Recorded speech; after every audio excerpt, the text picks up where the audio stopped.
Hola Hugo. Hola Manuel. Hola Fabián. Hola Manuel. ¿Cómo están? ¿Todo bien? ¿Y cómo estamos con este proyecto de investigación? Ahí vamos, está sabrosón. Está sabrosón, está fuerte. Está fuerte, ¿verdad? Sí, está. Esto es como ya agarrarse con las ecuaciones, ¿verdad? Bueno, Sí, ya estamos a punto, ¿verdad? ¿Por dónde empezamos? Les cuento un poquito, tal vez. Sí. Bueno, Sí. Entonces, tal vez para ser un poco más explícito lo que veníamos hablando, escribamos el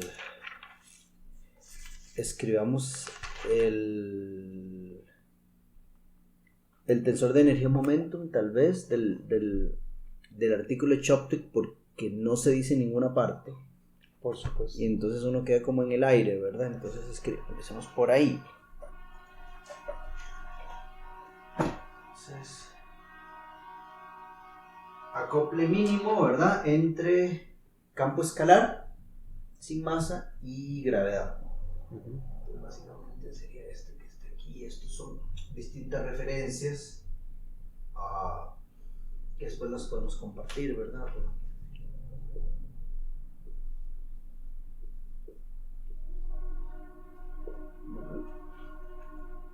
Luego este término que está acá.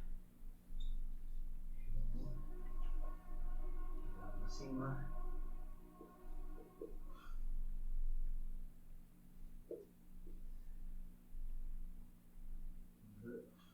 Y ese sería. ¿Están de acuerdo? Estamos de acuerdo, sí. Entonces, si usted lo quiere ver no geométricamente, pues tiene una parte libre, ¿verdad? Y una parte de interacción, ¿verdad? Ese es el tensor de energía momentum para el problema en cuestión. Y luego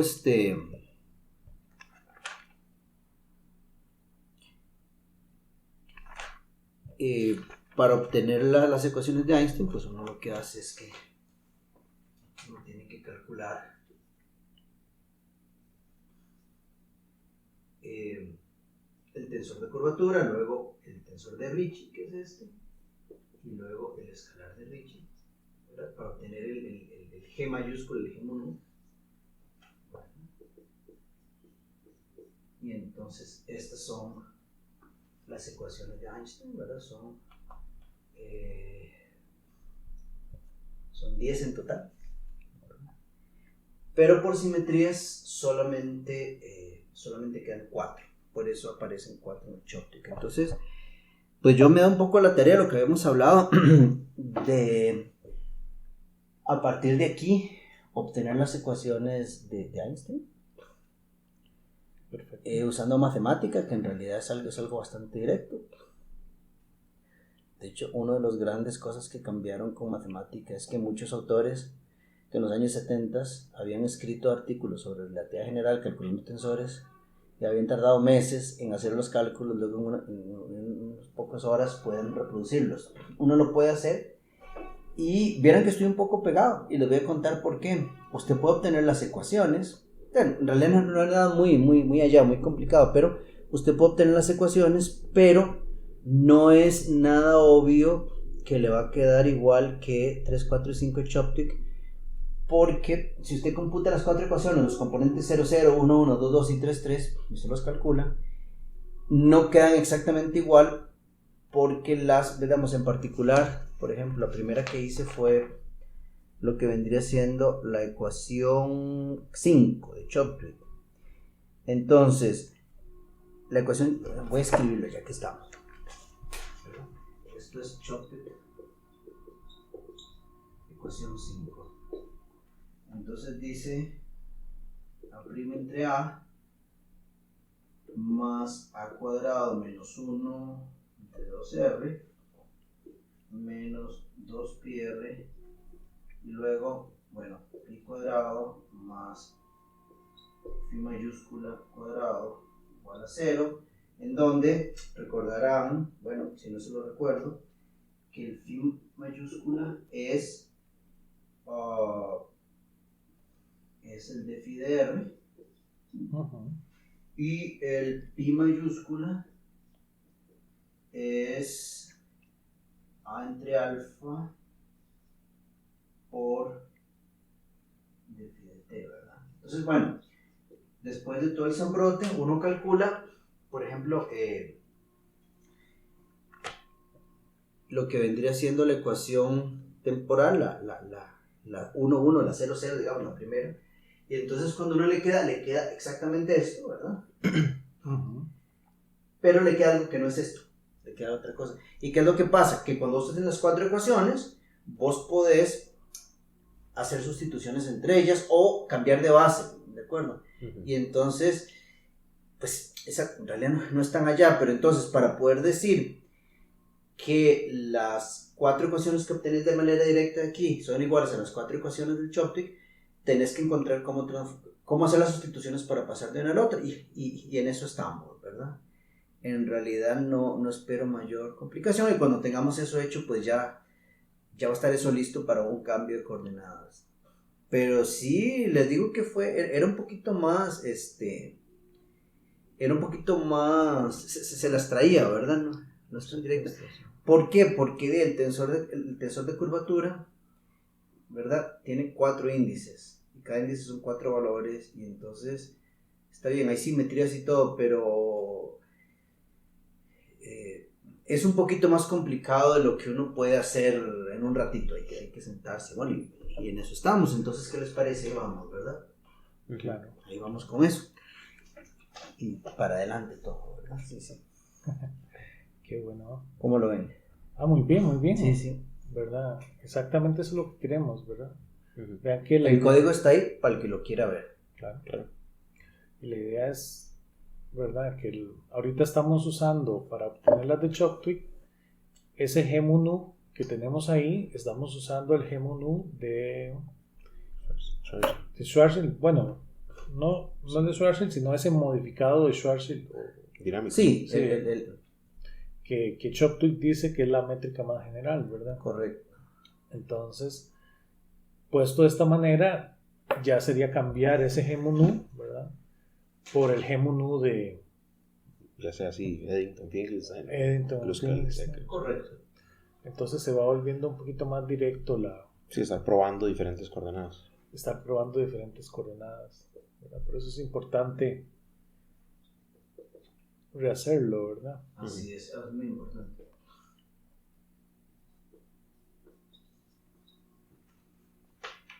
Claro.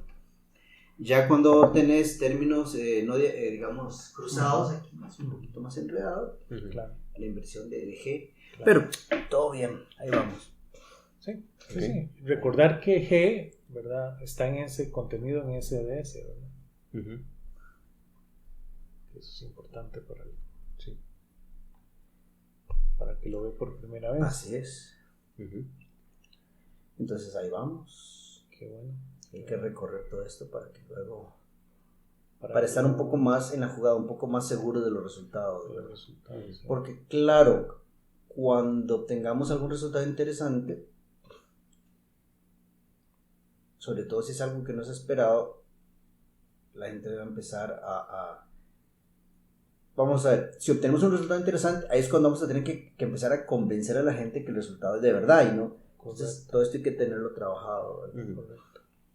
Bueno, y que hoy en día las revistas permiten más material suplementario, ¿verdad? Eso también. En los tiempos de Choptic, o cuando fue publicado ese artículo de Choptic, ¿verdad? Porque Choptic... Pero esto no es un letter. Sí es un letter. Sí, es un letter. Sí, pero igual. En ese tiempo no se podía incluir tanto material suplementario y lo cobraban, ¿verdad? Lo cobraba. Porque antes las revistas, ¿verdad? Yo no sé si ustedes se acuerdan, las revistas se publicaban literalmente en papel, ¿verdad? Correcto. Que hoy en día son digitales, entonces permiten mucho material suplementario. Que eso puede ser una ventaja, ¿verdad? De lo que estamos haciendo. Correcto. Antes se hacían esos saltos violentos, ¿verdad? De una ecuación a otra por esa razón. Hoy en día usted puede, si usted quiere, puede meter esto como un material suplementario y tenerlo como... Ustedes no saben lo que era ir antes al subsuelo de la biblioteca a sacar estos libros mamotretos que se llamaba Physics Abstracts. y básicamente eran libros donde publicaban todos los abstracts de los artículos publicados en física. Y uno iba viendo, y eso era, no había internet, no había nada, ¿verdad? Entonces eran otras épocas, ¿verdad? Eran otras épocas. Sí, yo ahora estaba escuchando, ¿verdad? Cómo han tenido que... Hay muchos investigadores, sobre todo el más viejo, que sigue buscando de esa manera, pero ya estos libros no se imprimen, ¿verdad? Claro. Entonces, como estas plataformas de búsqueda, eso es lo que venden, ¿verdad? Hay estas plataformas de búsqueda como ProQuest y el mismo Se montan ahí. Sí, que entonces le van tirando listas de abstract. Correcto. A los investigadores, ¿verdad? Para poder... Bueno, yo todavía me acuerdo, cuando estaba haciendo el doctorado, yo era el encargado durante un tiempo, ¿verdad? Que en los group meetings traían los preprints. Estoy hablando de los 90, ¿verdad? A los investigadores les llegaban preprints en papel, ¿verdad? Allá existía el internet, pero les llegaban preprints en papel, y entonces yo los recogía y había como un estante, una pared grande, un estante, y uno ponía los preprints.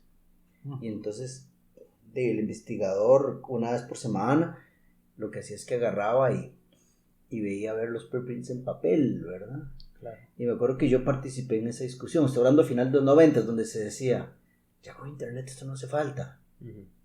Y Bob, ¿verdad? Mi advisor, Robert Wagner, él decía, no, pero mantengamos la tradición. Pero eso se dejó de usar por ahí, ¿verdad? Sí. Y sí. Bueno, nos estamos desviando un poco, pero hay algo muy interesante. ¿Qué es esto? Spires, ¿verdad? Que es la primera gran base de datos ante el CERN, ¿verdad? El Spires de Stanford. Y que, digamos, usted puede accesar Spires cuando había internet y no había web todavía. Pero usted básicamente tenía que saber meterse ahí. Bueno, eso empezó en los años 70, ¿verdad? Claro.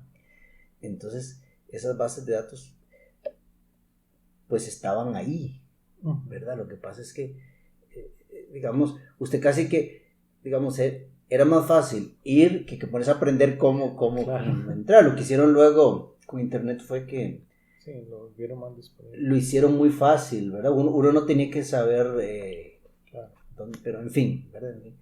Esto es interesante porque si estuviéramos haciendo investigación en los años 70, 80, la cosa sería muy sencilla, ¿verdad?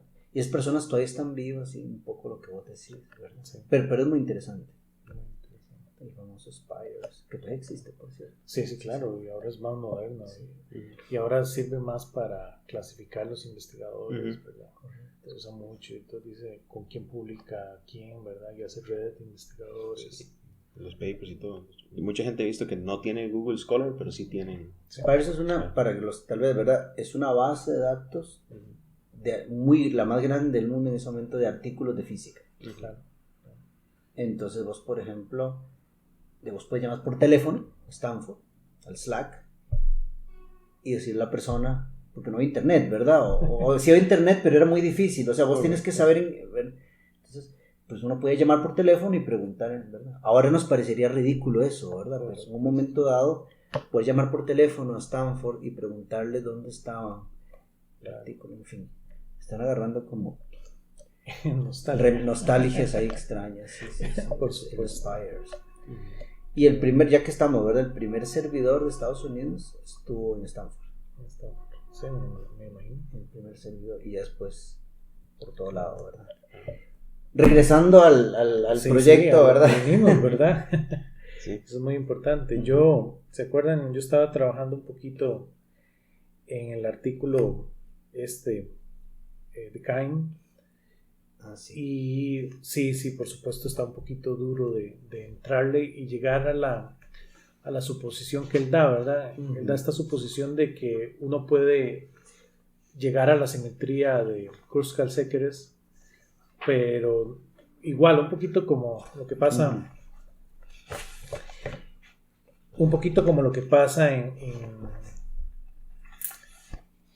en este trabajo de Chopin. Es duro llegar a esa afirmación, ¿verdad?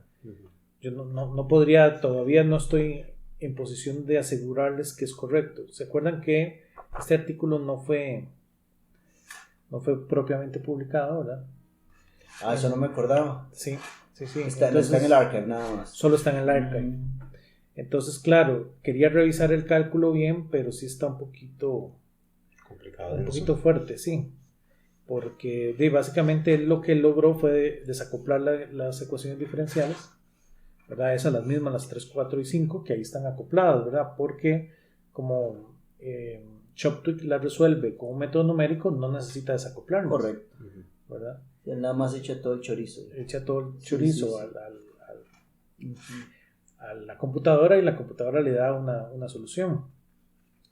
Pero entonces él hace el desacople de la ecuación diferencial y ahí es donde está un poquillo grande, ¿verdad? Lo que se hace es bastante grande, bastantes términos, y ahí es donde todavía no he logrado saltar a ver la ecuación de Kruskal-Sekeres, pero les cuento que eso es lo que he estado haciendo en estos días y espero tener una conclusión para la próxima vez. Eso es lo que me había encargado yo y por ahí voy. Genial. Yo la vez pasada les había traído un artículo de Vicar que él comentaba que él había obtenido una solución exacta para el colapso de un campo escalar. ¿Verdad? Y entonces ahí lo habíamos comentado un poco, pero habíamos llegado, o sea, como que no lo había leído con detenimiento, entonces no quedaba como muy claro qué era exactamente lo que habían hecho, ¿verdad? Y entonces esta semana lo estuve leyendo con bastante ahí con cuidado, ¿verdad? Y encontré que efectivamente probablemente sí es lo que nos comentó Hugo la vez pasada, que comentaba Gundlach, ¿era? No, más bien este otro Michael Richter. Ajá. Que él decía que sí existían personas que habían hecho cálculos supuestamente exactos, pero que tal vez no eran de lo más rigurosos y que podían estar ahí medio como que había que tenerle cuidado, ¿verdad? Entonces, en efecto, eso es más o menos lo que pasa. Y entonces, nada más dice, estas son las ecuaciones de Einstein y esta es la solución. Entonces, hasta lo que yo entendí y lo que comenté con ustedes un poco, me parece que él lo que hace es proponer la solución. Él propone que esa es una solución y no realmente la obtiene de resolver las ecuaciones de Einstein. Y después él no encuentra, por lo menos en esa solución que él postula, no encuentra ningún tipo de criticalidad ni universalidad, ni siquiera lo discute. Y tal vez más preocupante aún es que la métrica no es asintóticamente plana. Sí, bueno, eso es grave, ¿verdad? Que eso pues no es una muy buena... No es asintóticamente plana. No es asintóticamente plana. ¿Y cómo justifica? ¿Cómo justifica que no? No, él nada más dice, no es asintóticamente plana. No se preocupa mucho porque no lo sea. Ustedes saben que cuando yo era niño tenía prohibido fumar, salir de noche y estudiar métricas. No, que no fueran asintóticamente O sea, no planas. les estoy vacilando en la última parte, ¿verdad? A mí mi advisor, ¿verdad? Me decía, ¿verdad? Cuando había allá en Estados Unidos, cuando había una charla de matemáticas, yo le decía, vamos a ver las charlas. Dice, no, es que esas no son métricas del mundo real. ¿Por qué? Porque no son asintóticamente planas. Entonces ahí me quedó esa. Ahora que decís eso.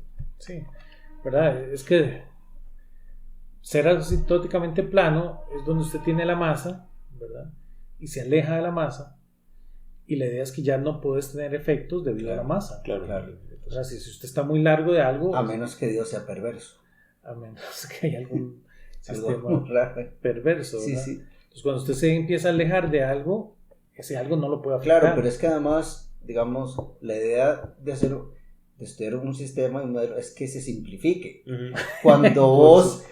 ¿verdad? Te sale más cara, ¿verdad? Cuando vos introducís eso, tenés un problema mayor, ¿verdad? Con el que entraste al hospital, ¿verdad? Entonces, pero qué interesante todo lo que sale.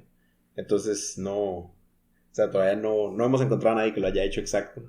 Eso es muy bueno, ¿verdad? Seguimos con la emoción que siempre nos ha caracterizado. Siempre nos ha caracterizado. Vean que, sí, este chaval, Michael Richter, él decía exactamente eso, ¿verdad? Que la solución exacta no ha sido encontrada, ¿verdad? Él lo decía. Ellos demostraron que existe una solución exacta para criticalidad, pero él mencionaba, y ese es un artículo muy, muy fresco, ¿verdad? Que mencionaba que no hay una solución exacta disponible, ¿verdad? Que pero ellos sí demostraron que debe existir una solución exacta con criticalidad, pero el pero importante era que su prueba era asistida por computadora. Era asistida por computadora. Nadie ha logrado tampoco la prueba de este... Es como una quimera todo esto, ¿verdad? Por supuesto. A ver qué nos espera ya al final ¿Qué se nos espera al final del tunelcillo, ¿verdad? Eso sí. Porque yo siento que se vuelve atractivo, ¿verdad? Este es un tema que la gente sigue conversando, ¿verdad? Siguen apareciendo artículos y sigue siendo un problema abierto de la física matemática, ¿verdad? Y es ese tema que hemos discutido, ¿verdad? Ese choque mundo computacional con el mundo analítico, tradicional. Yo sí siento que en algún momento sí puede ser útil como agarrar esto y comentárselo a alguien de afuera, la gente de Stanford o alguien, como comentárselo, a ver qué nos dicen, porque lo que sucede es que cuando uno está metido en un problema mucho tiempo, ya uno como que se acostumbra, ¿verdad? Y sí es bueno como a ver qué nos dicen, ¿verdad? Más bien puede ser que estemos empezando a saturarnos un poco, embotarnos un poco. Pero bueno, vamos a ver, todo bien. Eso es parte del proceso, ¿verdad? Sí. Entonces, para la otra semana, todos tenemos que hacer. Con el agujero negro no se juega. Con el agujero negro no se y juega. Menos con soluciones asintóticas, ¿verdad? Yo creo que sí. Yo sí tengo mucho que hacer. Por supuesto. Entonces, podemos vernos la próxima semana, ¿no? Nos vemos de mucho. Y entonces ya saben, tienen que cuidarse del agujero negro. Cuidarse del agujero negro, sí. Nos vemos pronto entonces. Nos vemos. Hasta luego.